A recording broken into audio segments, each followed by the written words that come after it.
Well, after 3 weeks of ongoing violence, the international community is starting to seriously pressure the Israeli and Palestinian leadership to try and tone down these violence. And this pressure begins this afternoon in a snap visit by the UN Secretary General, who arrived in Jerusalem and will continue tomorrow to Ramallah, and is meeting with both the Israeli and the Palestinian leaders, trying to find a common path forward that can step the two parties out of this violence. And this is just the first step of what appears to be some very busy days of diplomacy ahead. The Israeli Prime Minister Benjamin Netanyahu will be meeting tomorrow with the U.S. Secretary of State John Kerry in Berlin.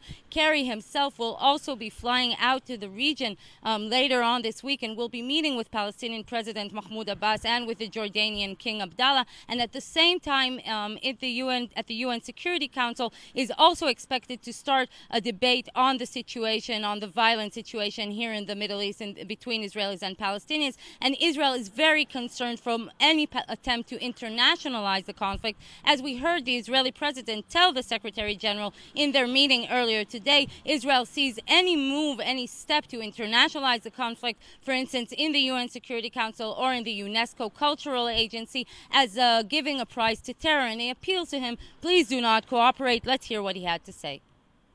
It is important that every step taken will not be seen as giving a prize to terrorism by making this an international conflict. It is up to the parties of the region to find a way to bring an end to this tragedy. I'm here to encourage and support all efforts to lower tensions and prevent the situation from spinning out of control.